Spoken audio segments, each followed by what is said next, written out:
پہلی جنگ عظیم کے حوالے سے ہم ایک ویلاگ آپ کے سامنے پیش کر چکے ہیں کہ اس کے اسباب کیا تھے، اس کے نتائج کیا تھے، اس سے کیا تباہ کاری ہوئی۔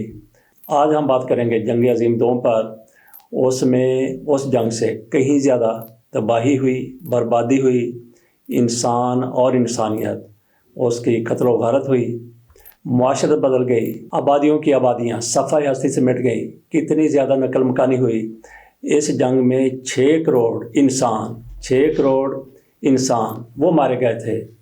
اس کی پوری تفصیل آپ کے سامنے رکھتے ہیں کہ کیا اس کے اسباب تھے، کیا نتائج تھے، کیا کچھ ہوا اور کیا کیا اثرات اس کے مرتب ہوئے۔ اس حوالے سے ہم آپ کے سامنے ایک مکمل رپورٹ رکھتے ہیں۔ جنگ عظیم اول 1914 سے 1918 تک جاری رہی، جس کی تباہ کاریوں کے تلخ اور ہولناک تجربات کے بعد یورپی ممالک آئندہ کے لیے جنگوں سے گریز اور قیام امن کو ضروری سمجھ رہے تھے۔ جنگ کے بعد 1919 کی پیرس امن کانفرنس میں جنگوں کو روکنے کے لیے لیگ آف نیشنز کی تنظیم تشکیل دینے سے توقع کی جا رہی تھی کہ قیام امن کے لیے مؤثر ادارہ ثابت ہوگا، لیکن لیگ آف نیشن وہ کردار ادا نہ کر سکی جس مقصد کے لیے اس کا قیام عمل میں لایا گیا تھا۔ جنگ کے بعد اگلی دہائی تک فضا نسبتاً امن اور مفاہمت کی رہی، مگر 1930 کے بعد صورتحال بدل گئی۔ اس دہائی کے حالات اور واقعات نے جنگ کو ناگزیر بنا دیا۔ 1939 سے 1945 تک بڑی طاقتوں اور ان کے حلیفوں پر مشتمل دو متحارب گروپوں اتحادی اور محوری اور ان کے حلیفوں کے درمیان مختلف محاذوں پر لڑی جانے والی یہ دوسری عالمی جنگ انسانی تاریخ کی تباہ کن جنگ ثابت ہوئی۔ یوں تو جنگ کے باقاعدہ آغاز کا فوری سبب 1 ستمبر 1939 کو جرمنی کا پولینڈ پر حملے کا واقعہ بنا، مگر اس کے بنیادی اسباب اس سے پہلے کے کچھ حالات اور واقعات تھے۔ نمبر 1، معاہدہ ورسائلز 1919 کے پیرس امن کانفرنس میں طے کردہ بلکہ عائد کردہ معاہدہ ورسائلز کے تحت جرمنی کو بعض علاقوں اور افریقی اور مشرقی ایشیا کے مقبوضات سے محروم کرنے کے علاوہ بھاری تاوان جنگ ادا کرنے اور کمزور فوج رکھنے کا بھی پابند کر دیا گیا تھا۔ جرمنی کی طرف سے اس تضحیک آمیز سلوک کا رد عمل کسی وقت ناگزیر تھا۔ دوسری جنگ عظیم کا ایک سب سے بڑا سبب معاہدہ ورسائلز کے مضمرات تھے۔ نمبر 2، آمرانہ حکومتوں کا ظہور۔ معاشی بحران اور سیاسی بد انتظامی کے باعث کچھ ممالک بالخصوص اٹلی اور جرمنی میں جمہوری کی بجائے آمرانہ بلکہ فاشسٹ حکومتیں قائم ہوئیں، جن کے قائد ہٹلر اور مسولینی باوجود امن کی بجائے جارحیت پر مائل تھے۔ نمبر 3، نظریاتی کشمکش۔ یورپ میں ایک طرف جمہوری ممالک تھے، دوسری طرف روس میں سوشلسٹ آمریت، جبکہ جرمنی اور اٹلی میں فاشسٹ آمریت تھی۔ مختلف نظریات اور سیاسی نظاموں والے ان ممالک کے درمیان کھنچاؤ بھی یورپ میں جنگی تناؤ بڑھانے کا ایک اہم سبب تھا۔ دوسری جنگ عظیم کے اسباب میں سے چوتھی وجہ اور سبب یہ تھا کہ کالونیل اور تجارتی رکاوٹیں۔ جنگ عظیم اول کے بعد جرمنی کو بہت سارے اہم علاقوں سے محروم کر دیا گیا تھا۔ اٹلی اور جاپان کے اپنے تحفظات تھے، کیونکہ یہ تینوں ممالک خاطر خواہ قدرتی وسائل نہیں رکھتے تھے۔ دوسرا، اسی دوران عالمی اقتصاد بازاری نے ان کے مسائل میں اضافہ کر دیا تھا۔ خام مال اور پیداوار کے لیے منڈیوں اور اپنی زائد آبادی کو کھپانے کے لیے ان کو اضافی وسائل اور علاقے درکار تھے۔ ان تینوں ممالک جرمنی، اٹلی اور جاپان کی توسیع پسندانہ عزائم اور عسکریت جنگ برپا کرنے کے اہم عوامل بنے۔ نمبر 5، لیگ آف نیشنز کی ناکامی۔ یورپ میں امن کے قیام میں لیگ کا کردار مؤثر نہیں رہا۔ متحارب کیمپوں کے خلاف امن سرگرمیوں کو روکنے میں ناکام رہی۔ 1930 کی دہائی میں جرمنی، اٹلی اور جاپان کی جارحانہ کارروائیوں کے خلاف کوئی اقدام نہ کر سکا۔ یوں اس کی ساکھ اور افادیت ختم ہو کر رہ گئی۔ 1930 کی دہائی کے دوران درجہ ذیل چند ایسے واقعات جو امن کے لیے شدید خطرہ بن رہے تھے، مگر لیگ آف نیشنز ان کا تدارک کرنے کی پوزیشن میں نہیں تھی۔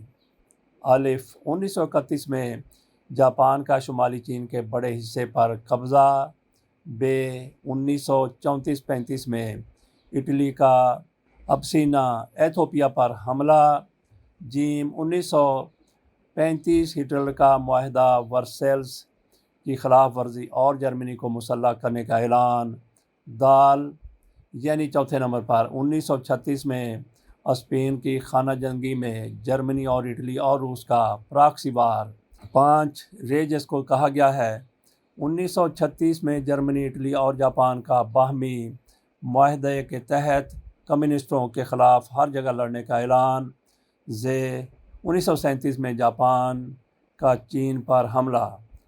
لیگ آف نیشن کی ناکامی کے علاوہ برطانیہ اور فرانس کا ہٹلر کی جارحانہ پالیسیوں اور مطالبات کی مخالفت کی بجائے اس کو خوش کرنے کی پالیسی کا نتیجہ بھی امن کے لیے مضر ثابت ہوا۔ مارچ 1938 میں جرمنی نے پابندی کے باوجود جرمنی آبادی کے ملک آسٹریا کا الحاق کیا۔ 1938 میں جرمنی نے چیکوسلواکیہ کے ایک جرمن علاقے سڈٹین لینڈ پر دعویٰ کر دیا۔ میونخ کانفرنس میں برطانیہ اور فرانس کے وزرائے اعظم نے ہٹلر کا اس علاقے پر قبضہ کرنے کا حق اس توقع کے ساتھ تسلیم کیا کہ ہٹلر مزید علاقوں پر قبضہ نہیں کرے گا، مگر وعدہ کے باوجود ہٹلر نے 1939 میں چیکوسلواکیہ پر قبضہ کر لیا۔ اس کا اگلا نشانہ پولینڈ ہو سکتا تھا۔ اس کے تدارک کے لیے برطانیہ فرانس نے جرمنی کو جنگ کی دھمکی دی۔ ہٹلر کی پیروی میں اٹلی کے مسولینی نے البانیہ پر حملہ کر دیا۔ یوں یورپ میں جنگ کے خدشات بڑھنے لگے۔ اگست 1939 تک یورپی طاقتوں کا خیال تھا کہ جرمنی اپنے بڑے دشمن روس کے ساتھ براہ راست ٹکراؤ کے خوف سے پولینڈ پر حملہ نہیں کرے گا، مگر ان کا یہ خیال غلط نکلا جب جرمنی اور روس نے باہمی دوستی کا معاہدہ کر کے یہ طے کیا کہ وہ پولینڈ پر قبضہ کر کے آپس میں تقسیم کریں گے۔ جنگ کا باقاعدہ آغاز، 1 ستمبر 1939 کو جرمنی نے پولینڈ پر حملہ کر دیا، جس پر برطانیہ اور فرانس نے اس کے خلاف اعلان جنگ کر دیا۔ جرمنی کے خلاف برطانیہ کے اعلان جنگ کرنے سے اس کے ڈومین آسٹریلیا، نیوزی لینڈ، جنوبی افریقہ اور کینیڈا اور انڈیا بھی جنگ میں شریک ہو گئے۔ 3 ستمبر 1939 سے یورپ میں دوسری جنگ کا باقاعدہ آغاز ہو گیا۔ روس نے پولینڈ کے مشرقی حصے قبضہ کرنے کے علاوہ پولینڈ کے شمال میں بالٹک ریاستوں لٹویا، لتھوانیا اور ایسٹونیا کو روس میں شامل کر لیا۔ تاہم فن لینڈ اس کے خلاف مارچ 1949 تک لڑتا رہا۔ برطانیہ اور فرانس کے اعلان جنگ کے بعد مہینوں تک فریقین کے درمیان لڑائی نسبتاً ہلکی رہی۔ جرمنی نے 1940 میں شمالی جانب ڈنمارک اور ناروے پر اچانک حملہ کر کے قبضہ کر لیا۔ ناروے کے ساحل جرمنی کے لیے برطانیہ کے خلاف اقدام کے عمدہ بحری مستقر تھے۔ مئی 1940 میں مغربی جانب ہالینڈ، بیلجیم اور لکسمبرگ پر قبضہ کرنے کے بعد 14 جون کو پیرس کو فتح کیا۔ اس موقع پر برطانیہ نے ڈنکرک بندرگاہ شمالی اور مشرقی فرانس میں محصور 3.5 لاکھ اتحادی فوج کو بڑی جان فشانی سے نکالا۔ 22 جون کو فرانس کے ہتھیار ڈالنے پر جرمنی نے فرانس کے شمالی حصے کو براہ راست تحویل میں لیا، جبکہ جنوبی حصے میں مارشل بیتان کی سربراہی میں ایک کٹھ پتلی حکومت قائم کر لی۔ اس کی حکومت وطنی حکومت کہلائی۔ سقوط فرانس کے بعد جنرل ڈی گال نے لندن میں جلا وطن حکومت قائم کر کے فرانس کی بازیابی کے لیے جدوجہد کی۔ فرانس کے بعد ہٹلر کا اگلا ٹارگٹ برطانیہ تھا۔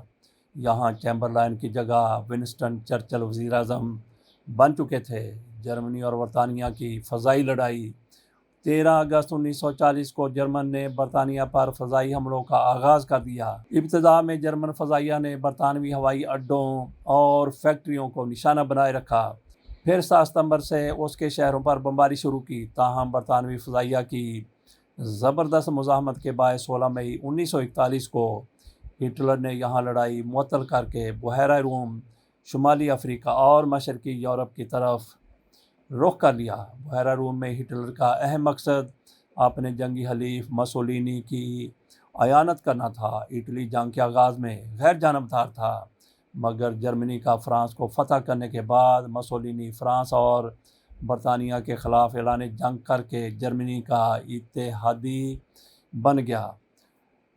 27 ستمبر کو جرمنی اور اٹلی نے جاپان کو بھی اتحاد میں شامل کر لیا۔ ان کو محوری طاقتیں کے نام سے یاد کیا جاتا ہے۔ شمالی افریقہ محاذ۔ شمالی افریقہ کے 5 ممالک مصر، لیبیا، تیونس، الجزائر اور مراکش یورپی طاقتوں کے ماتحت نوآبادیاتی اور نیم نوآبادیاتی تھے۔ ستمبر 1940 میں مسولینی نے برطانیہ کے زیر کنٹرول مصر پر حملہ کر دیا۔ فروری 41 میں برطانیہ نے جوابی کارروائی کر کے شمالی افریقہ میں نہ صرف 500 میل تک علاقے پر قبضہ کر لیا بلکہ 1 لاکھ اطالویوں کو قیدی بھی بنا لیا۔ ہٹلر نے اٹلی کی کمک کے لیے جنرل رومیل کے کمان میں جرمن فوج بھیجی، جس نے مارچ کے آخر میں برطانوی فوج کو لیبیا تک دھکیل دیا۔ جنرل رومیل اور برطانوی فوج کے درمیان شدید لڑائی میں جرمن نے جون 42 میں برطانیہ کو صحرا میں دھکیل کر تبروک، لیبیا کی بندرگاہ کا یہ نام ہے، پر قبضہ کر لیا۔ خطہ بلقان۔ شمالی افریقہ میں جنرل رومیل کے زیر کمان برطانیہ کی مہم جاری تھی، جبکہ جرمن کے دوسرے جرنیل خطہ بلقان میں متحرک ہو گئے تھے۔ جنوب مشرقی یورپ کے خطہ بلقان کے ممالک پر قبضہ کرنا ہٹلر کا روس پر حملہ کرنے کے منصوبے کا حصہ تھا۔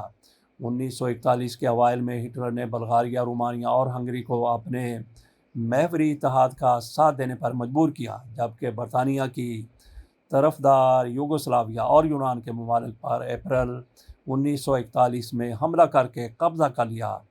روس پر حملہ۔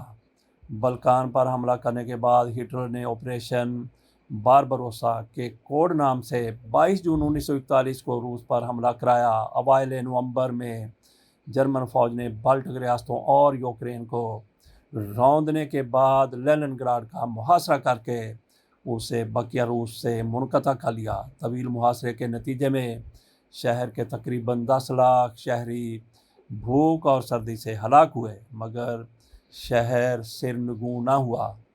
اکتوبر 1941 میں جرمن فوج نے روسی دارالحکومت ماسکو پر حملے شروع کیے، مگر دسمبر میں شدید موسم سرما کی وجہ سے آگے پیش قدمی ناممکن رہی تو ماسکو سے 125 میل مغرب میں موسم بدلنے کے انتظار میں مورچہ زن ہو گئے۔ چرچل کے اس خدشے کے پیش نظر کے روس پر قبضہ کرنے سے جرمنی یورپ میں غالب طاقت بن کر برطانیہ کے لیے زیادہ خطرناک ہو جائے گا، برطانیہ نے روس کا ساتھ دینے کا فیصلہ کر لیا۔ اسی دوران چین بھی اتحادیوں کا حلیف بن گیا۔ دوسری جنگ عظیم میں امریکہ کی شرکت۔ اگرچہ ابتدا میں امریکہ جنگ میں شامل نہ ہونے کی پالیسی پر کاربند رہا، تاہم مارچ 1941 میں برطانیہ کو ہتھیار فروخت کرنے اور اس کے بحری جہازوں کو تحفظ فراہم کرنے کے فیصلے سے بحر اوقیانوس میں جرمنی سے تناؤ کے باعث ہٹلر کے خلاف غیر اعلانیہ بحری جنگ میں شامل ہوا، مگر امریکہ کا جنگ میں باقاعدہ شرکت اس پر بحر الکاہل میں جاپان کے حملے سے ہوا۔ ہٹلر کی طرح جاپان کے عزائم بھی توسیع پسندانہ تھے۔ عظیم تر مشرقی ایشیا کا مشترکہ خوشحال حلقہ اثر پین ایشیا کے قیام کے نام سے چین میں مغربی اثر کا غلبہ ختم کرنے کا مشن اپنایا۔ 1931 میں شمالی مشرقی چین میں منچوریا پر قبضہ کے بعد مرکزی چین طویل جنگ میں پڑ گیا تو اپنی معیشت پر دباؤ کے باعث وسائل کے حصول کے لیے جنوب مشرقی ایشیا کے مغربی کالونیوں پر قبضہ کرنا شروع کیا۔ جولائی 1941 میں جاپان کا France, Indochina, Vietnam, Laos اور کمبوڈیا پر قبضہ کرنے سے امریکہ نے فلپائن اور گام میں اپنی کالونیوں کو ممکنہ خطرے کے پیش نظر امریکہ میں جاپان کے اثاثے منجمد کر دی، اسے تیل کی سپلائی منقطع کر دی، مگر جاپان نے جنوب مشرقی ایشیا کے ساتھ بحر الکاہل میں امریکی اڈوں پر قبضہ کرنے کا منصوبہ جاری رکھا۔ اس سلسلے میں جزیرہ ہوائی میں امریکی بندرگاہ پرل ہاربر میں بحری بیڑے پر 7 دسمبر 1941 کو اچانک حملہ کر کے اس کے 19 بحری بشمول 8 جنگی 188 ہوائی جہاز تباہ کرنے کے علاوہ عملے کے 2300 افراد کو بھی ہلاک کر دیا گیا۔ اس کے رد عمل میں امریکہ نے جاپان اور اس کے حلیفوں کے خلاف باقاعدہ اعلان جنگ کر دیا۔ پرل ہاربر پر حملے کے بعد جاپان برطانوی کالونی ہانگ کانگ اور امریکہ کے زیر کنٹرول گام اور جزیرہ ویک کے علاوہ تھائی لینڈ پر قبضہ کرنے کے بعد اپریل 1942 میں فلپائن پر بھی قابض ہو گیا۔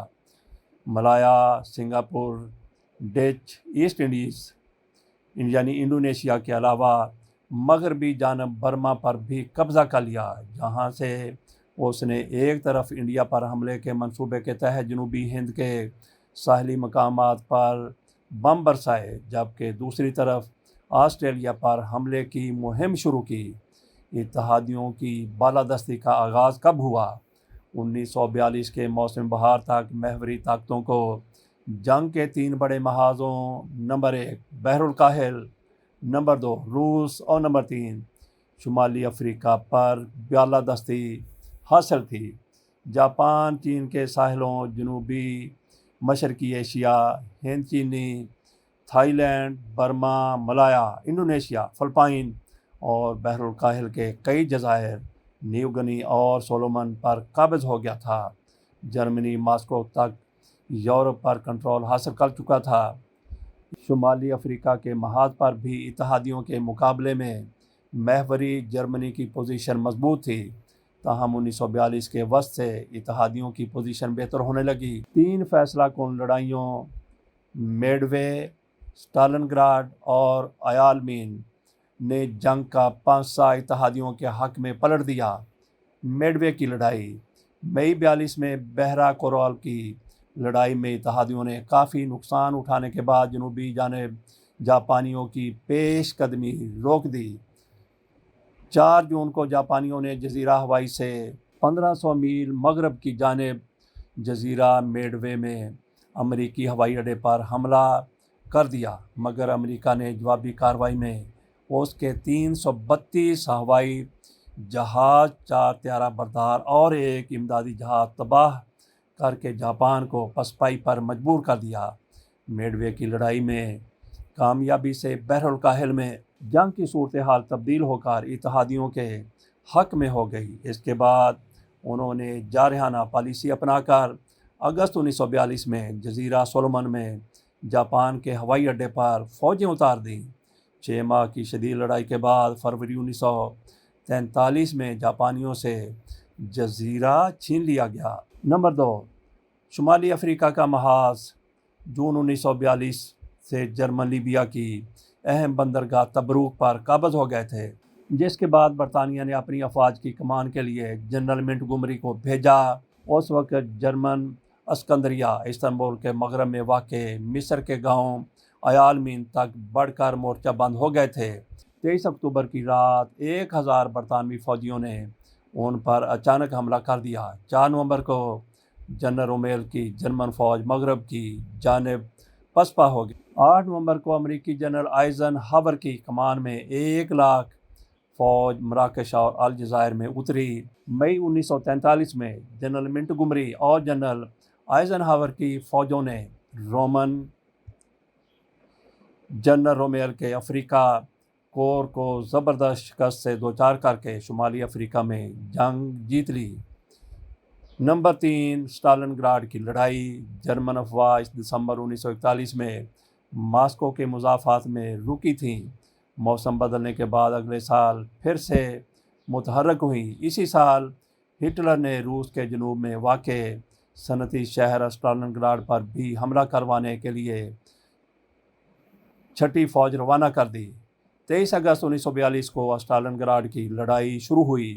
جرمن نے شدید بمباری سے شہر کو کھنڈرات میں تبدیل کر دیا، 90% شہر پر قبضہ کر لیا، مگر 19 نومبر کو روسی افواج اور عام شہریوں نے بڑی جانفشانی سے جوابی کارروائی شروع کی۔ 2 فروری 1943 کو جرمن کے 3,30,000 کی فوج میں بچ جانے والے 90,000 فوجیوں نے ہتھیار ڈال دیے۔ اس شکست سے مدافعت پر مجبور ہو گئے۔ روسی ان کو بلکان، ہنگری، رومانیہ، بلغاریہ، یوگوسلاویہ سے پسپا کرتے ہوئے مغرب کی طرف دھکیلنے لگے۔ اٹلی پر حملہ۔ روسی محاذ پر جرمنوں کی پسپائی پر 10 جولائی 1943 کو اتحادیوں نے سسلی پر حملہ کر کے 1 مہینے کے اندر اس کو جرمن اور اطالویوں سے خالی کرایا۔ یہاں پر شکست کے باعث مسولینی کو تخت سے اتار کر گرفتار کر لیا گیا۔ نئی حکومت کے تحت اٹلی نے 3 ستمبر کو ہتھیار ڈال دیے، اگرچہ اسی دوران جرمنوں نے شمالی اٹلی پر بھی پھر سے کنٹرول حاصل کر کے مسولینی کو اقتدار دلوا دیا، مگر بالآخر جب جرمن شمال کی جانب پسپا ہوئے تو 4 جون 1944 کو اتحادی روم میں داخل ہو گئے۔ تاہم اٹلی میں لڑائی مئی 1945 میں جرمنی کے ہتھیار ڈالنے تک جاری رہی۔ فرانس کی بازیابی۔ 6 جون 1944 کو اتحادی افواج نے امریکی جنرل آئزن ہاور کی کمان میں نارمنڈی کے ساحل سے فرانس پر حملے کا آغاز کیا۔ اس پہلے دن کی شدید لڑائی میں اتحادی فوج کو بھاری جانی نقصان کا سامنا کرنا پڑا، جس کی وجہ سے اس کو ڈی ڈے، یوم ہلاکت کے نام سے پکارا جاتا ہے، ڈیتھ ڈے۔ تاہم اتحادیوں نے ساحل کے سروں پر قبضہ برقرار رکھا۔ چند ہفتوں بعد 10 لاکھ کے اضافی فوج کی آمد سے اتحادیوں کی طاقت مزید بڑھ گئی۔ 25 جولائی کو جرمنی دفاعی حصار کو توڑا۔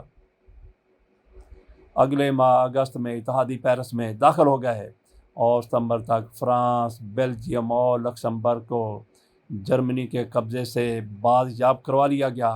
اس کے بعد اتحادیوں کا اگلا نشانہ خاص جرمنی ٹھہرا۔ اتحادی افواج نے مغرب اور روسی اس پر مشرق کی جانب سے پیش قدمی کرنے لگے۔ اس صورتحال میں ہٹلر نے مغربی جانب جوابی حملے کا حکم دیا اور 16 دسمبر کو جرمن ٹینکوں نے اتحادیوں کو پیچھے دھکیلنے پر مجبور کر دیا۔ تاہم ٹینکوں کی اس لڑائی، جس کو بلج کی لڑائی کے نام سے جانا جاتا ہے، اس میں بالآخر جرمن پسپا ہو گئے۔ بلج کی لڑائی کے بعد جرمنی کی شکست یقینی نظر آنے لگی۔ مارچ 1945 میں اتحادی دریا رائن عبور کر کے جرمنی میں داخل ہو گئے۔ 25 اپریل تک برلن شہر 30 لاکھ اتحادی اور 60 لاکھ روسی افواج کے گھیراؤ میں آ گیا تھا۔ 30 اپریل کو ہٹلر نے خودکشی کر لی۔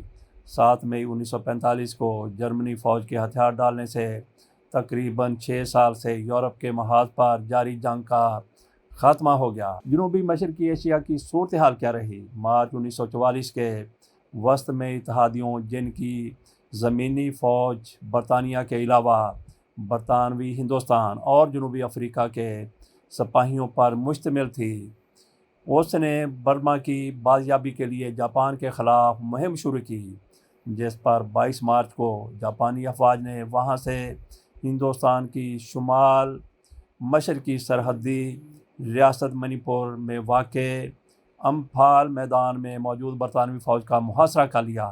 یہاں ہندوستان کے آزادی پسند لیڈر سبھاش چندر بوس کی تیار کردہ آزاد ہند فوج جاپان کی معاون تھی۔ تاہم یہاں کئی مہینوں تک لڑائی میں کامیاب نہ ہونے کے باعث جاپانی جولائی میں برما واپس چلے گئے۔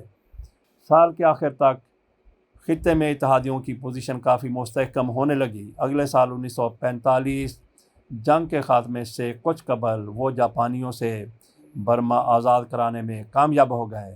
بحر الکاہل محاذ کی آخری لڑائی۔ اکتوبر 1944 سے جاپان کے خلاف اتحادیوں کی کارروائی میں تیزی آ گئی تھی۔ فلپائن کے جزیرے لے تی کی لڑائی میں جاپانی بحریہ کی جنگی طاقت کے خاتمے سے اس کے پاس صرف زمینی فوج اور خودکش پائلٹ رہ گئے تھے۔ اتحادیوں نے مارچ 1945 میں شدید لڑائی اور بھاری جانی نقصانات کے بعد ٹوکیو سے 750 میل دور آئیوو جیمیا جزیرہ چھین لیا۔ اپریل میں جنوبی جاپان سے 350 میل کے فاصلے پر اوکیناوا جزیرے پر حملہ کر دیا۔ جاپانیوں نے پامردی سے مقابلہ کیا، مگر 21 جون کو ایک شدید ترین زمینی لڑائی میں ان کو شکست ہوئی۔ اس لڑائی میں 1,00,000 جاپانی اور 12,000 امریکی ہلاک ہوئے۔ اس کے دوران اتحادیوں کی اگلی منزل جاپان تھا۔ امریکی صدر کی تنبیہ کے باوجود جب جاپانیوں نے سرنگو ہونے سے انکار کر دیا تو 6 اور 9 اگست کو بالترتیب اس کے شہروں ہیروشیما اور ناگاساکی پر ایٹم بم گرائے گئے۔ بالآخر 2 ستمبر کو جاپان کے ہتھیار ڈالنے سے اس خونریز طویل جنگ کا خاتمہ ہو گیا۔ اب آتے ہیں اس جنگ کے نتائج اور اثرات کی طرف۔ نمبر 1، جانی ہلاکتیں۔ تاریخ کی اس سب سے تباہ کن جنگ میں 6 کروڑ بشمول 4 کروڑ افراد، جن میں 2 کروڑ روسی تھے، ہلاک ہوئے۔ جرمن مارے گئے۔ امریکی اموات کی تعداد 4 لاکھ اور جاپانیوں کی 20 لاکھ تھی۔ نمبر 2، مادی اور معاشی اثرات۔ جنگ سے یورپ کا تقریباً ہر شہر کھنڈر بن گیا تھا۔ مواصلات اور آمد و رفت کے نظام تباہ ہو گئے۔ صنعت، زراعت اور تجارت کے شعبے شدید متاثر ہوئے، جس کی وجہ سے یورپ کو عرصے تک بے روزگاری، بھوک اور قحط کا سامنا کرنا پڑا۔ نمبر 3، اثرات میں سے معاشرتی اثرات۔ جنگ کا ایک نتیجہ یورپ میں وسیع پیمانے پر آبادیوں کی نقل مکانی اور بے دخلی کی صورت میں سامنے آیا۔ روسیوں کے ہاتھوں جرمنوں پر بے پناہ مظالم ڈھائے گئے۔ پولینڈ، چیکوسلوواکیا، یوگوسلاویا، رومانیہ اور ہنگری سے جرمنوں کو بے دخل کیا گیا۔ 1945-1946 کے درمیان 1 کروڑ 20 لاکھ جرمنوں کو مغربی جرمنی کی طرف دھکیلا گیا۔ جرمنوں کے علاوہ کئی دوسری اقوام، جن میں سرب، یہودی، مسلمان، کروش، پولش، یوکرینی وغیرہ شامل تھے، ان کے قیدی اور باشندے بھی مخالف فریقین کے شدید ظلم و تشدد کا نشانہ بنے۔ بے پناہ قتل و غارت، بے دخلیوں، بے روزگاری، قحط اور افلاس اور بیماریوں وغیرہ سے کروڑوں افراد شدید معاشرتی اور نفسیاتی مسائل کا شکار ہوئے۔ جیو پولیٹیکل، یہ 4تھے نمبر پر نتائج آتے ہیں۔ جرمنی کے کچھ صوبے پولینڈ اور روس کو مل گئے، جبکہ بقیہ جرمنی 2 حصوں، مغربی اور مشرقی میں تقسیم کیا گیا۔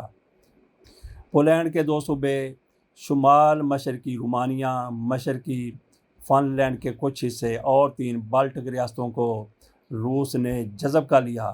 جاپان امریکہ کے زیر انتظام لایا گیا۔ کوریا بھی 2 حصوں، شمالی اور جنوبی میں تقسیم ہوا۔ 5ویں نمبر پر نتائج میں آ جاتے ہیں۔ یورپ کی روایتی طاقتوں برطانیہ، فرانس اور جرمنی کے بجائے امریکہ اور روس دنیا کے سب سے طاقتور ممالک کی حیثیت سے ابھرے۔ دونوں کے درمیان نظریاتی اختلافات کے باعث یورپ امریکہ اور روس کے زیر قیادت بالترتیب سرمایہ دارانہ جمہوریت مغربی یورپ اور کمیونسٹ بلاک مشرقی یورپ میں تقسیم ہو گیا، جن کے درمیان اگلے چند دہائیوں تک جاری سرد جنگ کے عالمی سطح پر مختلف جہت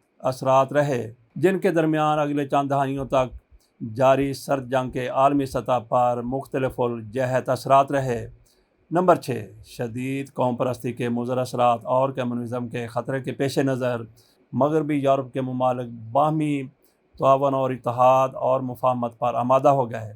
مستقبل میں جنگوں سے بچاؤ اور قیام امن کے لیے اقوام متحدہ کی تنظیم تشکیل دی گئی۔ یورپ کی سمندر پار کالونیوں کی سلطنت بکھرنے لگی۔ انڈیا، فلپائن، برما، میانمار جس کو کہتے ہیں، سری لنکا، ہند چینی، انڈونیشیا جلد آزاد ہو گئے۔ لیگ آف نیشنز کے مینڈیٹ کے تحت برطانیہ اور فرانس کے زیر نگران رکھے گئے مشرقی وسطی کے عرب ممالک فلسطین، اردن، شام، لبنان، عراق بھی مکمل آزاد ہو گئے۔ اقوام متحدہ نے فلسطین کے ایک حصے کو الگ کر کے اسرائیل کی ریاست قائم کر دی۔ 1950 اور 60 کی دہائیوں تک جنوب مشرقی ایشیا اور افریقہ کے بقیہ نوآبادیاتی ممالک نے بھی آزادی حاصل کر لی۔ جنگ کی ہولناک بربریت اور انسانی مظالم نے یورپی عوام کا عقل پر اعتماد متزلزل کر کے فکری انتشار میں مبتلا کر دیا، جس سے وہاں مختلف حوالوں سے ذہن اور فکر کے زاویے تبدیل ہو گئے۔ یہ آپ نے سن لیا، آپ کے سامنے رپورٹ رکھ دی دوسری جنگ عظیم کے حوالے سے۔ یہاں پہ ہم تھوڑا سا اضافہ کریں گے کہ کیا ایسی جنگ آئندہ پھر ہوگی، کیا تیسری جنگ عظیم ہو سکتی ہے۔ تیسری جنگ عظیم کے امکان کو مسترد نہیں کیا جا سکتا، لیکن جتنی تباہی، جتنی بربادی دوسری جنگ عظیم میں ہوئی، ایسی کوئی جنگ نہ تو آئندہ ہوگی اور نہ اتنی زیادہ بربادی تباہی ہو سکے گی، کیونکہ لوگ پہلے کی نسبت کچھ نہ کوئی باشعور ہو چکے ہیں۔ لہٰذا یہ پورے وثوق کے ساتھ، پورے یقین کے ساتھ کہا جا سکتا ہے کہ آئندہ اگر تھرڈ ورلڈ وار کسی بھی وجہ سے شروع ہو جاتی ہے، لگ جاتی ہے، تو اس میں اتنی زیادہ تباہی جتنی زیادہ دوسری جنگ عظیم میں ہوئی، اس کے ہونے کا امکان نہیں ہے۔ اجازت دیجیے، اللہ حافظ۔